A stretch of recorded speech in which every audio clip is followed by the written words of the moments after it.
Iki ngono asal mula susah payahe menungsa nurut kitab suci.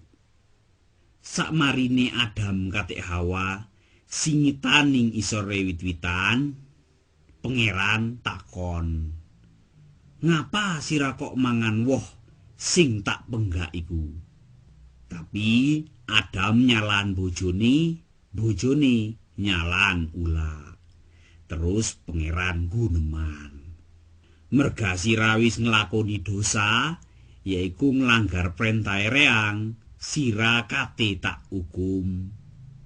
Nang ula Pangeran guneman, "Mulai saiki sira nek mlaku nggawe weteng." Nang wong wedok Pangeran guneman, "Pas nglairen jabang bayi, larane sira bakale tak tambahi.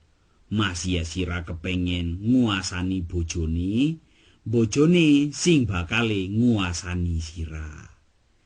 Nang wong lanang Pangeran guneman, "Merga sira luwih manut nang bojone terus mangan woh sing tak penggak iku, lemah bakale tak kutuk. Mulai saiki lemah bakale nyukulen suket eri, terus sira kudu susah payah nyusang jempalik golek sandang pangan.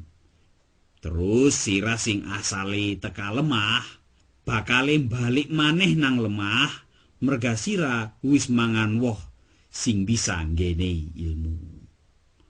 Nah, ning pinggire wit sing bisa nggenehi ilmu ana wit liya sing wohe bisa nggenehi urip langgeng nang menungsa.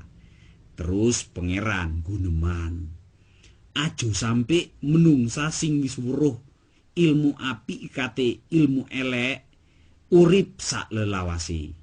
Mari ngono Pangeran nundung Adam kate Hawa tekan jerone taman, cikne ora bisa mangan woh teka wit sing gene urip langgeng nang menungsa.